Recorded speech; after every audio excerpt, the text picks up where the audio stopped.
એક તરફ જ્યાં ભારતીય સશસ્ત્ર દળો પાકિસ્તાનને જડબાતોડ જવાબ આપી રહ્યા છે, ત્યાં બીજી તરફ પાકિસ્તાન સામે ભારતના બદલો લેવાના મિશન, જેને સેનાએ ઓપરેશન સિંદૂર નામ આપ્યું છે, તેના પર હવે ફિલ્મ બનવા જઈ રહી છે. આ ફિલ્મની જાહેરાત થઈ ગઈ છે. વિરલ ભાયાણીના જણાવ્યા અનુસાર આ ફિલ્મ નિક્કી વિકી ભગનાની ફિલ્મ્સ અને કન્ટેન્ટ એન્જિનિયરના બેનર હેઠળ બનવા જઈ રહી છે. આ ફિલ્મની જાહેરાત એક AI પોસ્ટર દ્વારા કરવામાં આવી છે. પોસ્ટરમાં એક મહિલા લશ્કરી અધિકારી હાથમાં બંદૂક સાથે કાર્યવાહીની તૈયારી કરતી જોવા મળે છે. પોસ્ટર પર લખ્યું છે, ભારત માતા કી જય, ઓપરેશન સિંદૂર. આ ફિલ્મ જેકી ભગનાનીના પિતરાઈભાઈ વિકી ભગનાની દ્વારા બનાવવામાં આવી રહી છે. વિકીએ પોતાની ઇન્સ્ટાગ્રામ સ્ટોરી પર વાયરલની પોસ્ટ શેર કરીને પોતાની ફિલ્મની જાહેરાત પણ કરી છે. હમણાં ફક્ત ફિલ્મની જાહેરાત થઈ છે.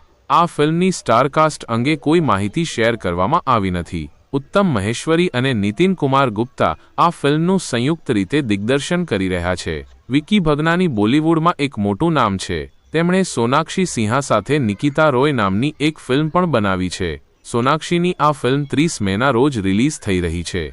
ઓપરેશન સિંદૂર એ ભારતીય સશસ્ત્ર દળો દ્વારા પાકિસ્તાન સામે હાથ ધરવામાં આવેલું એક મિશન છે. પાકિસ્તાની આતંકવાદીઓએ 22 એપ્રિલે જમ્મુ અને કાશ્મીરના પહેલગામમાં હુમલો કર્યો હતો અને 26 નિર્દોષ લોકોની હત્યા કરી હતી. પાકિસ્તાનને જવાબ આપવા માટે 7 મેના રોજ ભારતીય સશસ્ત્ર દળોએ ઓપરેશન સિંદૂર શરૂ કર્યું અને પાકિસ્તાનમાં 9 આતંકવાદી ઠેકાણાઓનો નાશ કર્યો. હવે આ ઘટનાની સ્ટોરી પડદા પર બતાવવામાં આવશે.